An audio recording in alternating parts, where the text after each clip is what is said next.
we're glad everybody's here. I think that we have a great, a wide variety of people here to not only see each other again, but also to honor Tom as he rides off into the sunset of retirement. Someday, something I hope to do, maybe. For those who don't know about the Geology Alumni Board, our purpose really is to help the department and especially help students. And I think all of you will agree that we owe much to the department, to BYU, and to the church that it got us to where we are. And as I recently told all the students that graduated, that an education, no matter what you do, education you had in geology at BYU is something you can never lose, ever. And so, again, we love BYU, we love the department, and we're happy to have everybody here together to talk about, to hear Tom talk about some of his experiences in his career. So I kind of wanted to let you know, when I first met Tom, I've known Tom for close to over 25 years. I was president of the Rocky Mountain section of AAPG back in 1992, which was going to be here at Salt Lake. And I can't even remember, but somebody recommended, well, there's this new young guy, professor at BYU. He'll probably be willing to be your technical program chair. And so I contacted Tom, and he didn't know what to say. He didn't know me from Adam, but he said yes. And he put up with me and put a great program together back in 1993 when it was here in Salt Lake City, then the regional meeting, and we've been great friends ever since. So I'm thrilled to be able to introduce Tom. A little bit about Tom that maybe some of you who did not have him as a professor and don't know him that well, I thought I'd go through a little bit of his bio here. He's from Minnesota. Maybe you can occasionally detect that Minnesota accent from him. But I won't embarrass him, make him do any of that now. He came to BYU to play baseball. And when he was traveling around with the team and so forth, he saw a lot of geology in the process, right, Tom? And that kind of sparked his interest and realized that, geez, maybe there's something to this. So we took a course, like a lot of us did. A lot of us didn't always start out in geology, myself included. Took a course in geology and said, geez, this is pretty interesting. I think I'm going to do this. And he made the probably wise move to be a geology major at BYU instead of becoming a baseball player professionally. And I think we can all agree that we're glad that he did that and so forth. He went on from BYU to get his master's degree and PhD at the University of Wisconsin. And after leaving Wisconsin, he went on to Exxon in Louisiana and worked at Exxon for 5 years, is it? 4 years. And then was recruited to come, at that point he had a PhD, and recruited to go to BYU and become a teacher, a professor there.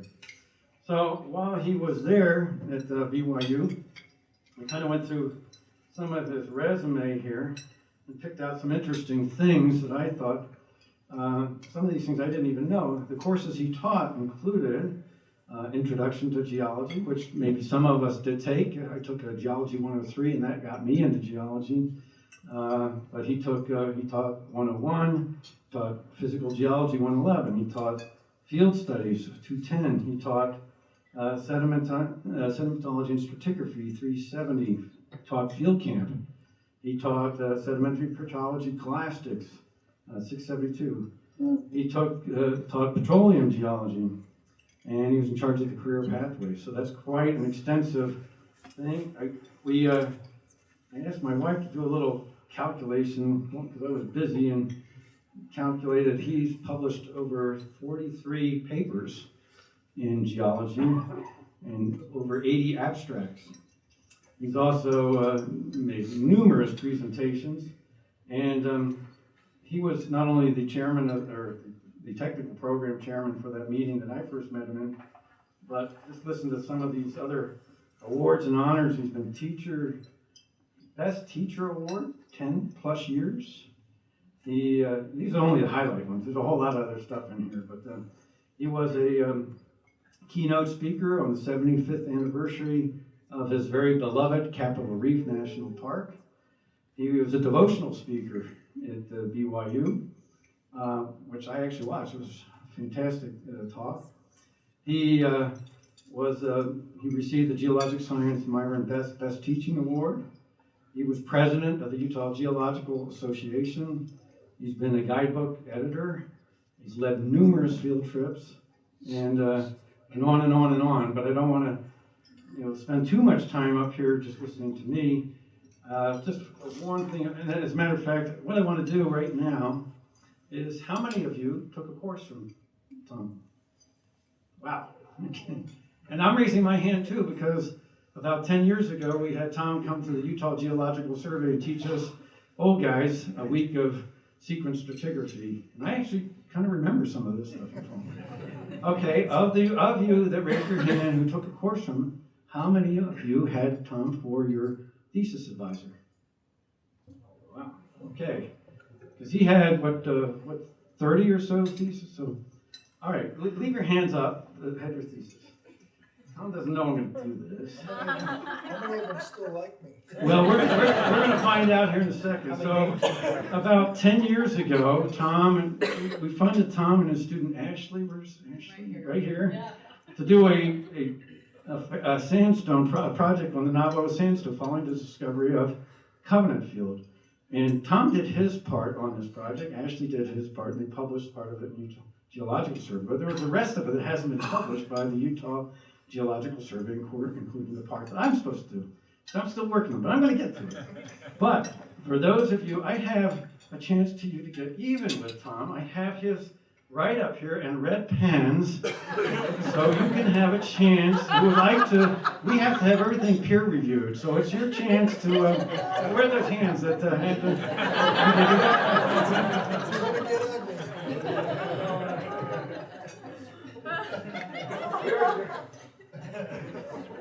chance. Now I would like you to get that back to me in a couple of months, and then we'll go through all that red ink that you now can. Anyway, it is with great pleasure that I introduce my good friend, colleague, and your professor, Doc, as you are known to, Tom Morris. Thank you.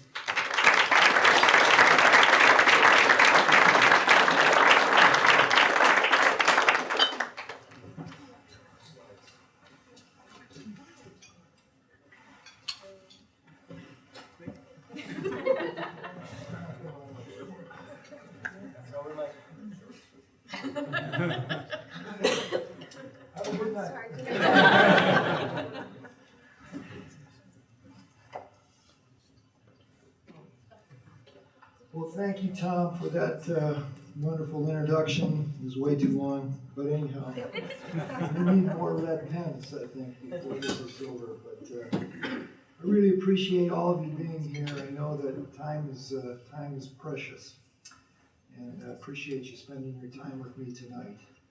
A lot of memories are flashing back as I see people, and you guys mean a lot to me.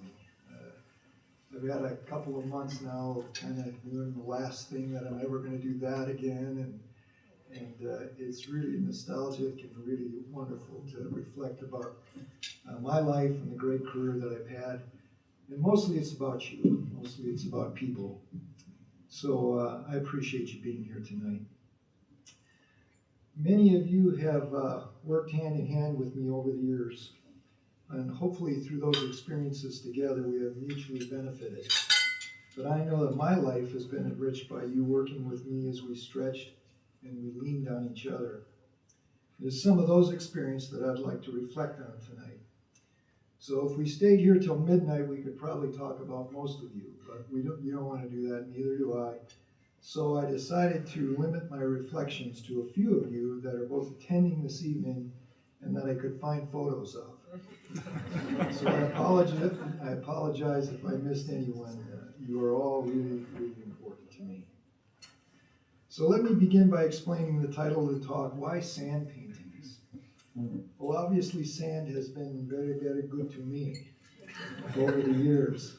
I think my first real appreciation of sand came as a young teenager.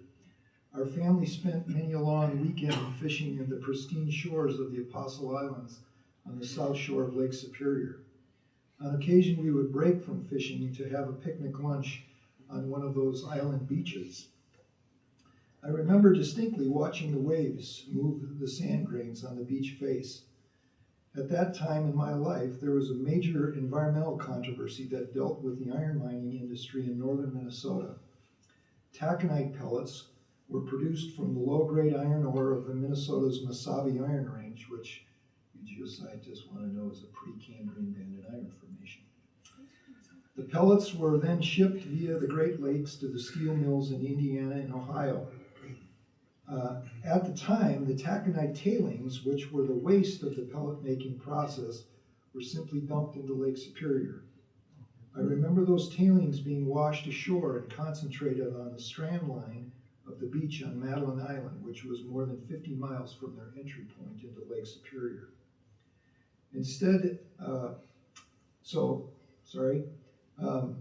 Several years later, a federal judge, and I actually remember his name was Judge Miles Lord. He ruled that the iron ore industry did not have the right and therefore shut down the practice of dumping the taconite tailings into Lake Superior. Instead, they were forced to put the tailings back into their previously excavated mining pits. During the following year or two, I noticed that the black strand lines on the beaches of Lake Superior disappeared. As I look back on my life, I realized that this experience had a profound effect on me. It raised my interest in the earth science, and particularly sand and sandstone, and it taught me the potential power of one man making the world a better place. I believe it influenced me in going into the management track at Exxon and eventually choosing to work with students here at BYU. I realized that I could have an influence and make a difference, and sand was that avenue for me to make that difference. The second reason I chose sand paintings in the title of this talk is that according to the Navajo people, sand paintings were made for the healing of individuals and for the blessing of peoples. Navajo sand paintings are considered to be spiritual, living beings that were to be treated with great respect. They are largely about people, as are my reflections tonight. The individuals that I will reflect on tonight have given me blessings and healed me in many ways. You know, this is going to be hard. Therefore, like the Navajo, I hold them in high esteem and respect them dearly. The first sand painting I want to show you tonight is a satellite painting of Utah and locations of where my 30 incredible graduate students focused their field work. As trained geoscientists, I know that you're already looking for patterns.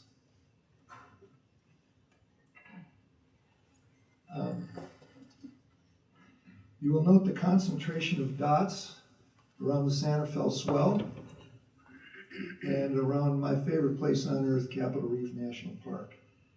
These two areas have dramatically exposed numerous sandstone formations that have captured the interest of me and my students. They are a testament to the changing latitudes and climatic belts which Utah experienced during the Mesozoic and Cenozoic eras. After a career of studying these formations, I've come to more fully appreciate a fundamental concept of sedimentology.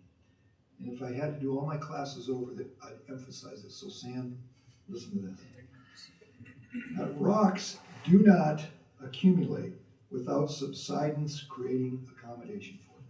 It's a simple idea, but I think it's underemphasized. In other words, without the sagging of the North American continental crust eastward of the Western Cordillera and eventually the severe orogeny, the large majority of the rocks that I have had the privilege to study would never have existed. Several of my graduate students have dealt with the tectonic activity of Utah's Colorado Plateau region. The tectonic activity created the accommodation which deposited the sediment, buried the sediment to create the rock record, and in turn recorded the varying climatic conditions of which we study. So I am so grateful that the North American continental crust started smacking into the Farallon oceanic crust. Think about it, without that happening, you wouldn't have had a free lunch tonight. So listed on this slide are those daring individuals, and I really mean that, who decided to work with me. Each is considered one of my kids, and each has enriched my life. From Jorge Marino, my first graduate student who taught me that Mexican food and milk do not mix, to Jeff Valenza, who taught me the importance of properly identifying supercritical bed forms in the Entrada sandstone, and all of you know that's the greatest formation in the universe. So let me share a few reflections of people. Sorry, Ashley, but you're first. So we'll go alphabetically, just to be fair. Ashley Dalrymple Hansen. I called Ashley 3 chapters because she was my only student who wrote 3 different chapters for her thesis. I think I was up for tenure right around then. Ashley worked with me on identifying interdune and dune facies of the Jurassic Navajo sandstone, as Tom already mentioned. We intended to relate these facies to the then newly discovered Covenant oil field in the central Utah thrust belt as a reservoir analog, but it turned out that the facies contained significant differences. In the Justice and Flat area of Utah where we commenced our research, the lower portion of the Navajo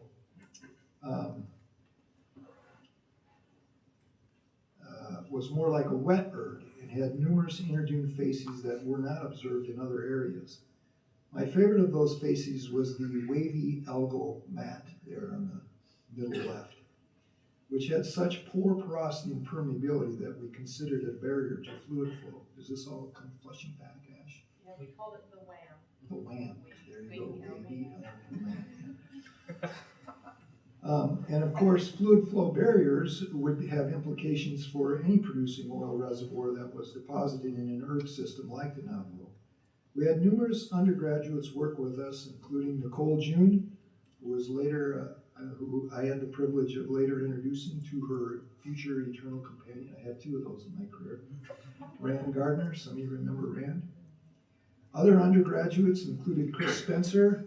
He's just barely shown on the left side of the lower photo there. His arms are as long as the laterally extensive baffle that he's trying to point out with his fingers.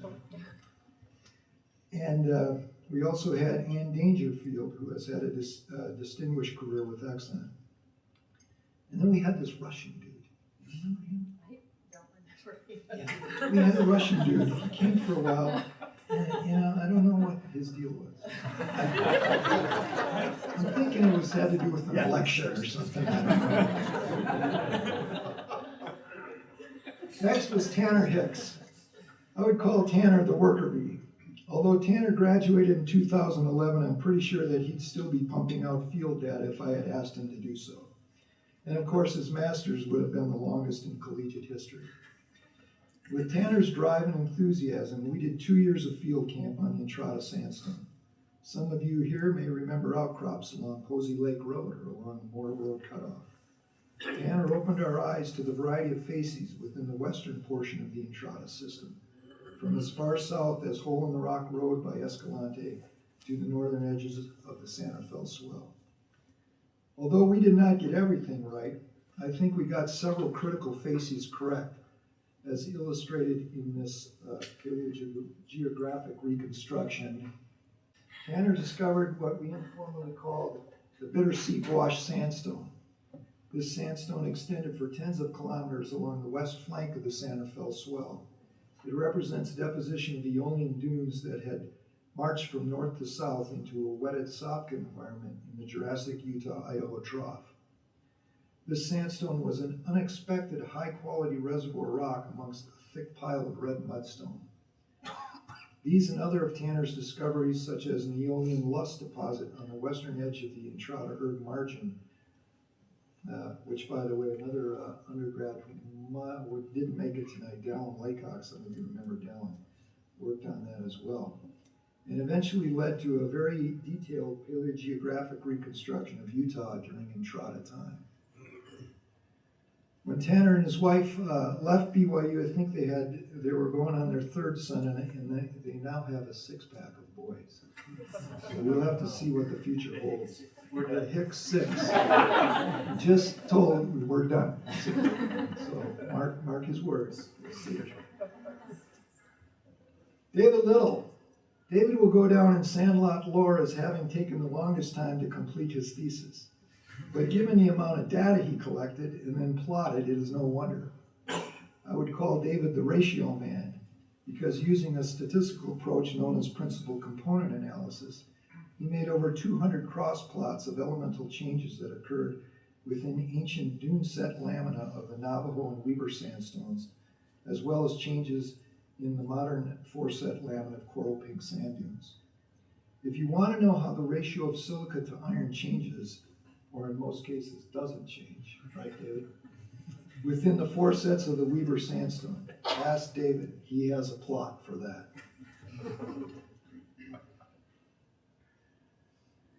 Let's look at some sand paintings of Tyson Turks. So I think Tyson is one of the most sincere, respectful, and nice people that I know, all of which is really weird to me because he was a former baseball pitcher.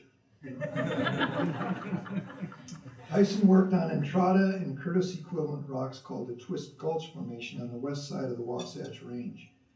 I would nickname Tyson the missionary, not only because of his niceness and respectful attitude, but because he was driven. He plowed through over 1,000 feet of boring interbedded sandstone and mudstone of the Entrada alluvial plain before we got to something exciting.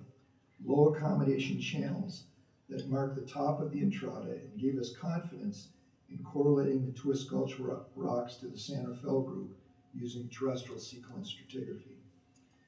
Tyson's contributions were also critical in painting the paleogeographic picture of the Entrada time, which was depicted earlier. There's one other thing that I appreciated about Tyson. As with all of my graduate students, there were lots of long rides home from the field. Conversations would cover all global and religious issues of the time. Now, it is widely considered that this Minnesota boy has always been on the left side of the political picture, although not as far as I'm sure I've been depicted. Tyson seemed willing to actually consider where this lefty was coming from, an attitude that we all might more fully embrace. Anyhow, Tyson, thanks for being a good example to me and for being such a great guy. Stephen Phillips. I called Stephen Phillips the doctor because that is what he called me. And now, halfway through his PhD at the University of Aberdeen in Scotland, Stephen soon will be the doctor. Stephen used discriminant analysis of XRD data to distinguish Aeolian sandstones of 3 different formations.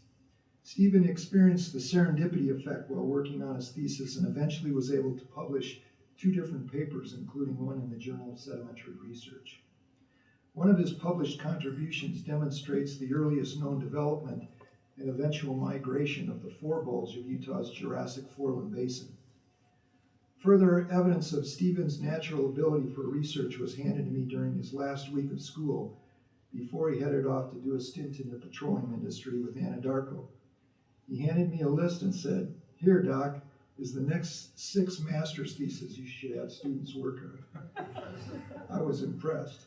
A couple of quick field stories with Stephen, about Stephen. We were headed into remote east central Utah to a canyon called the Robber's Roost to sample rocks on either side of the Jurassic J1 unconformity. Stephen had done due diligence in looking on Google Earth as to the best of some pretty shaky dirt roads to get us to the location. As it turned out, the version of Google Earth photos was fairly dated. And the road that we picked was in really bad shape with lots of drifting sand dunes across the road. At some point, we entered into a little hollow and found the sand too deep, even though we had pushed the 4x4 button on the pickup truck. We were stuck and challenged to make it back up the 100-meter hill, which we had just descended. But how? We were miles from the nearest populated road and dead in our tracks, and in the heat of the summer desert. Eventually, we realized that we could take the rubber mat that lined the bed of the pickup truck, stick it in front of the rear wheels, jump on the accelerator, and move the truck a few feet at a time. After 2 hours of sweating and laying in the sand, hot sand, we made it about 40 meters.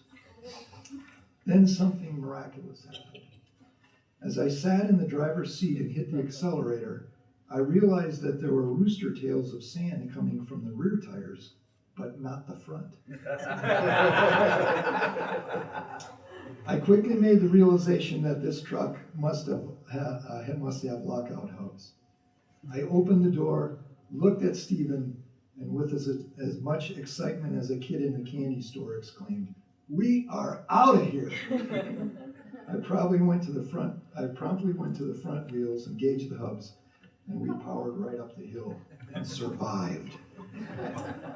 We were so giddy to be out of there that we never thought about how stupid we were. On another occasion, Stephen and I found ourselves collecting samples on top of a high mason Capitol Reef, where the Fremont River had abandoned an entrenched meander. From the slope we clung to, the cliff dropped off approximately 100 feet to the floor of the canyon. At one point, I slightly lost my balance and shuffled a few feet downslope to near the edge of the cliff.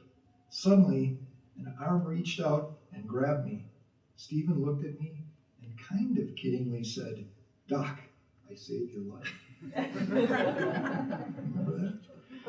We both kind of laughed it off, but then years later, and just 3 weeks ago, I was in the field with an advanced stratigraphy class with my partner in crime, Scott Ritter. On a slope side, Scott suddenly lost his balance, shuffled a few feet down slope, and then to our astonishment, became airborne, falling off a 6-foot ledge. Being the tough guy that Scott is, he immediately bounced up and declared that he was all right. But then I got this flashback to Stephen, and with a bit of queasiness in my stomach, thought, maybe he did save me. You were going off it. So thank you again, Stephen. I owe my existence to you. Just a few words about other reflections of graduate students who are in attendance tonight. Brian Black. Brian, I would name the merger. Brian merged dozens of outcrop photos before it was done with the click of a button on your cell phone. I think one of his outcrop photo mosaics had 54 pictures in it. His photo mosaic shed important light into the variety and hierarchy of bounding surfaces within a braided fluvial system, the Castlegate Sandstone. Hannah Bonner, perfection. Hannah was actually an undergraduate that worked with me for 2 years on the paleogeographic reconstructions used in our book, The Landscapes of Utah's Geologic Past. Hannah spoke at our college commencement just a few weeks ago after having graduated with a 4.0 GPA. And she humbly mentioned to me that she was #1 in every class she took. The only one that I had observed in 28 and a half years with a 4.0. Hannah's close to perfection as far as students come and is pretty close spiritually too. This young lady has unlimited potential in whatever she decides to do. I'm pretty sure she will make the world a better place, because that's her goal. Ann Garner. Ann's not here tonight, is she? We're here by proxy for her. Good, good. Ann I would call prepped. I don't think I ever saw Ann with the hair out of place. She was always properly groomed and ready to go. No matter if it was the field, the lab, or the office, Ann was physically and mentally prepared.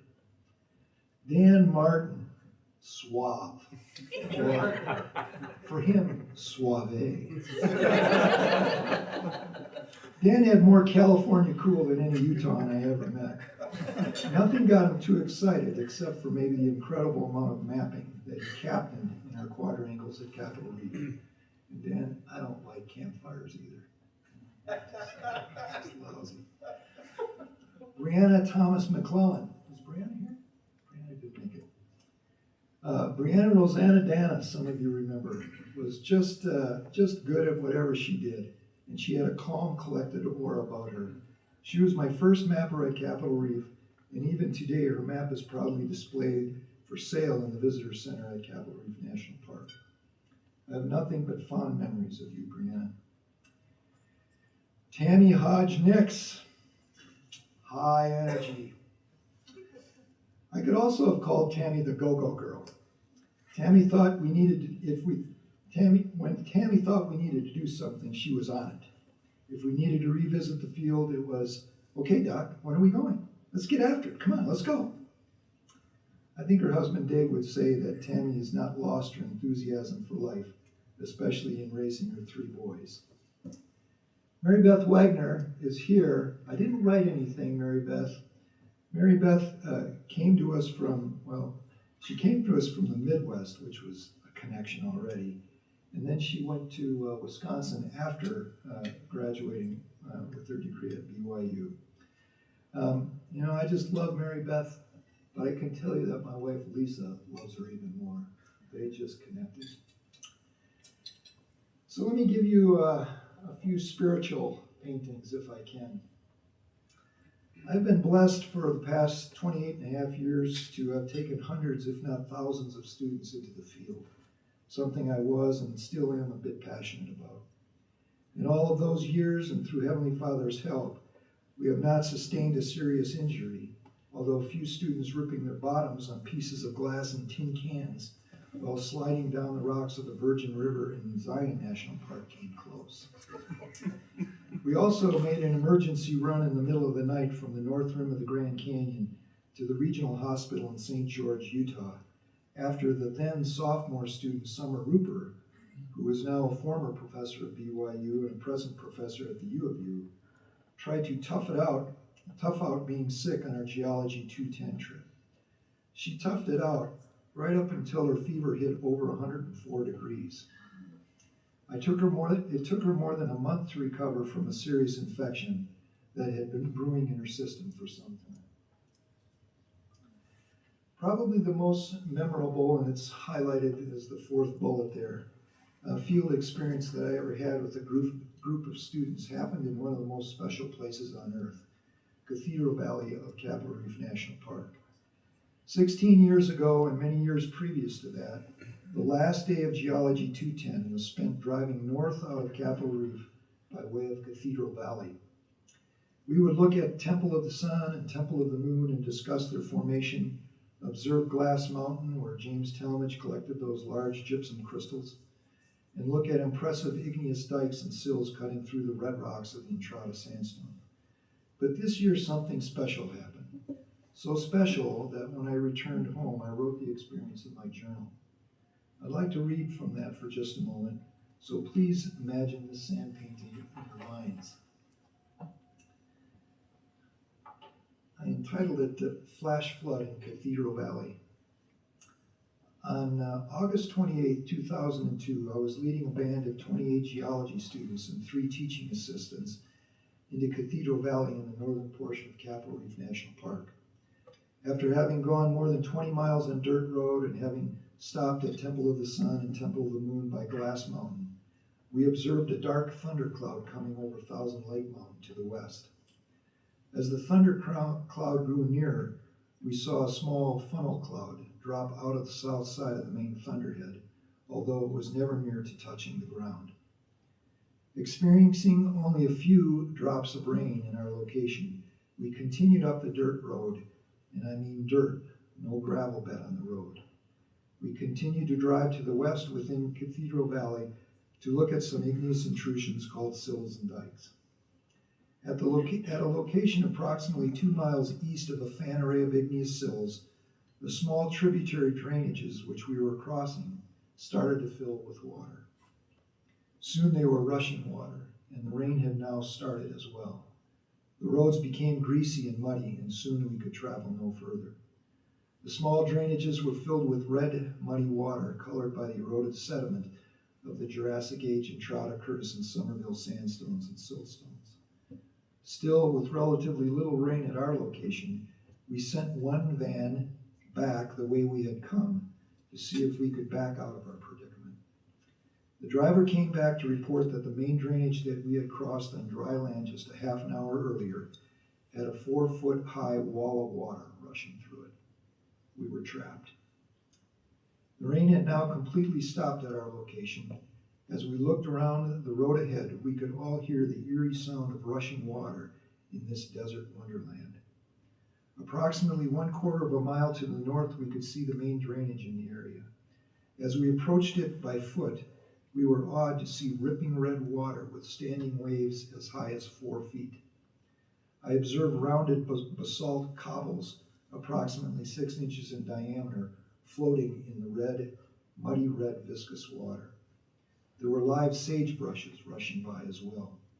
Active headward erosion of nick points. Can you tell that I'm a geologist? In the tributaries were also observed, as well as undercutting of the cut bank side of the main channel. We were all awed and a bit frightened at the same time. Maybe they go hand in hand. After approximately 1.5 hours, the tributaries were down to a trickle, although the main channel was still running pretty strong, but with much less height and volume. During the wait, the sun had popped out several times, and we noted the mud in the higher parts of the road had pretty much solidified. We decided to go forward upstream in the hope that things would slow down quicker in that direction.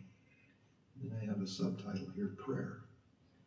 Upon gathering to load the vans, we decided to pray. I called on one of our returned missionary co-eds to offer the prayer. There was silence in the desert between breaths as sincere words were spoken, asking for guidance, safety, and for help that the vehicles will hold together under the abnormal abuse that we all knew we were about to inflict upon them. Although I have participated in thousands of verbalized prayers in my life, never have I heard such a resounding amen as I did in that rain-soaked desert. The journey out was perilous, but it seemed luck was continually with us. The road itself, although having a greasy surface, seemed dry just below the upper crust, allowing for reasonable traction most of the time. We sent the 4-wheel drive pickup truck ahead to test the waters, literally, for the trailing 4 vans. These vans were 2-wheel drive and do not normally exhibit good traction. However, it seemed that the pickup would clear the surface crust and allow the vans to enough traction to follow the road. As we approached each major crossing of the main channel, it was not the water or the stream bed that was the most difficult problem.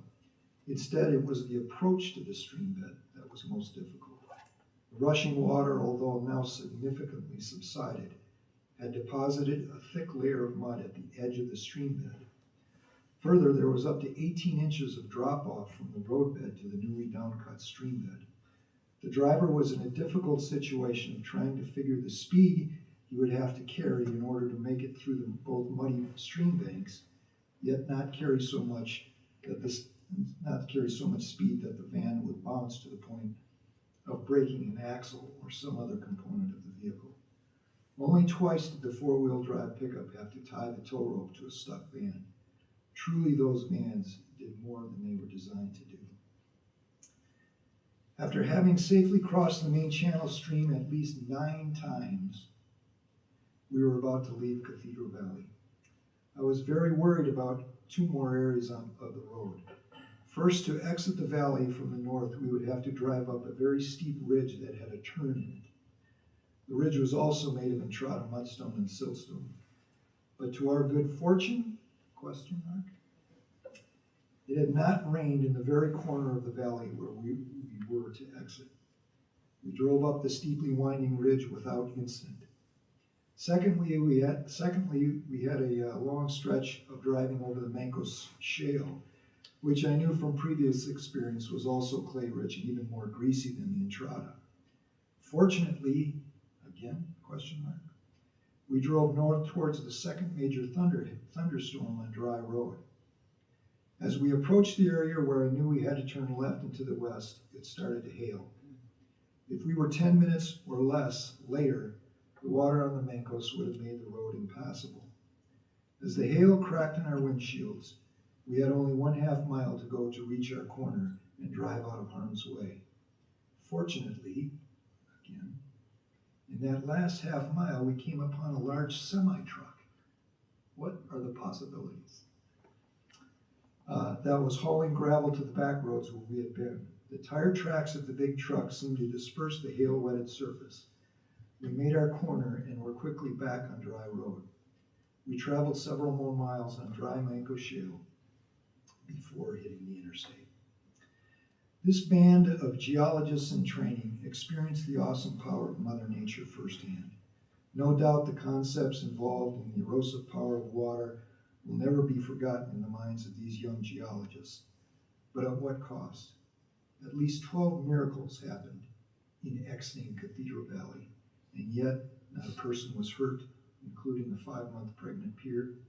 Not a vehicle was damaged under tremendously stressful conditions, and testimonies were strengthened throughout the group. Now, testimonies of a loving Heavenly Father and sincere prayer are based upon many things. And now I have experienced this power over and over again in my life, yet I have forgotten many of these instances. I wanted to write this one down as one to remember and to use as an anchor of my personal testimony of Him and His watchful eye over us. So that was out of my journal. So I'm not a big connoisseur of art, but I'd like to share with you 2 pieces of art that will definitely be displayed in my new home in Washington State. The first one is one of the photos taken from the edge of our small solar system by the Hubble spacecraft. Hubble snapped some photos of a few tiny corners of space, one of which is this image. In this image, Jeannie Radabaz told me that there are only 4 stars, the ones that are circled that have the 4 rays. The rest of the seemingly endless number of sand grains of light are galaxies. Astronomers now tell us that the Milky Way, the medium-sized galaxy which our solar system calls home, contains 170 billion stars. Further, they estimate that there are anywhere from 200 billion galaxies to more than 2 trillion, now they're estimating, galaxies in the known universe. It is mind-boggling to think of the numbers for a moment. And here we are, one small planet, rotating around one star amongst 170 billion, and in one medium-sized galaxy, which is one of hundreds of billions in the universe. Are you starting to feel a little small yet? I have to believe, in fact, one could argue that it is illogical not to believe that there is something much, much bigger than we are.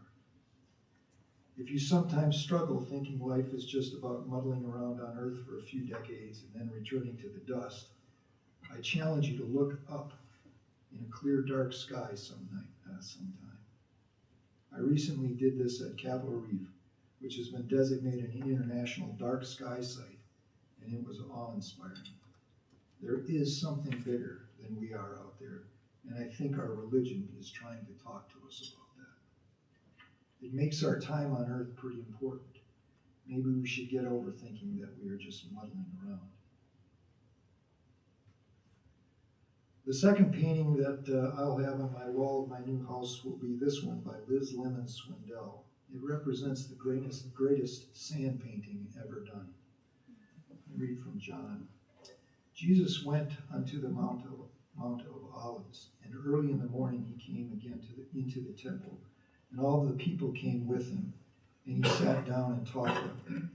And the scribes and the Pharisees brought unto him a woman taken in adultery.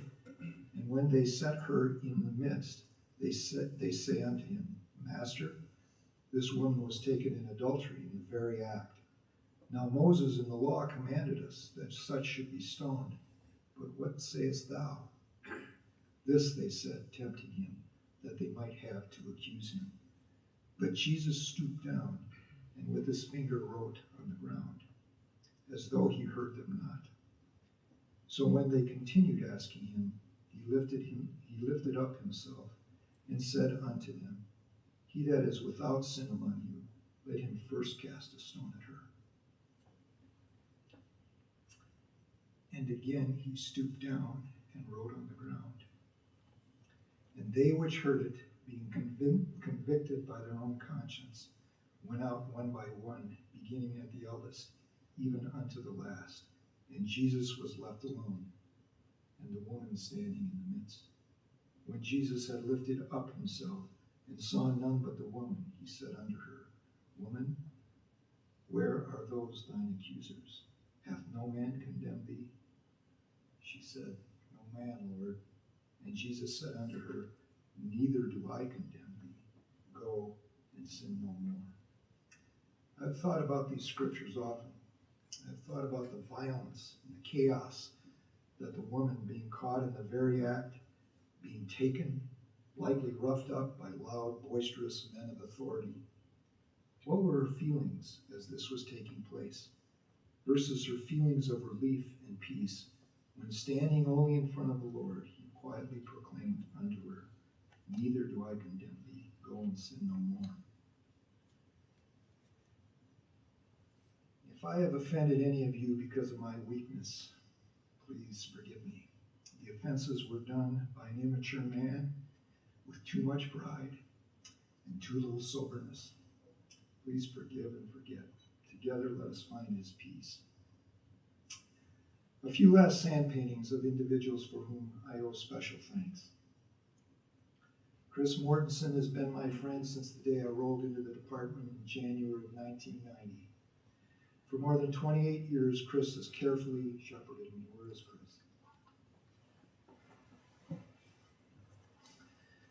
She has gently taught me the proper ways to handle the business of being a professor. She has also given me personal guidance when decisions, sometimes controversial, had to be made. My experience at BYU has been so much the greater because of my good friend, Chris Mortensen. Tom and Mary Chitsey have been great friends through these last 3 decades. Tom gave me a critical start in developing my research program and helped me with needed funding from the Utah Geological Survey. I have a number of very good friends at the survey, all of whom were introduced to me through Tom's help and personal friendship. Tom and Mary and Lisa and I have had several fun experiences together in England and Scotland and on several other occasions. Tom Chitsey has done much for the Department of Geological Sciences at Brigham Young University and continues to do so. We all owe him our gratitude. This one's going to be tough. Scott Ritter and I have been competitors, colleagues, and friends for more than 35 years. We have globe-trotted the earth together. As you can see, some of the places we've been together. We have pushed each other, we've helped each other, and we've looked out for each other through the years. I consider Scott to be my brother.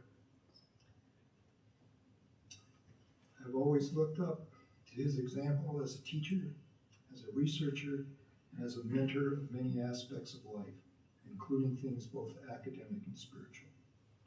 Scott, brothers forever. I'll always love Scott. Finally, I'd like to thank my family for putting up with sometimes hard-headed and stubborn son, brother, husband, father, and grandfather.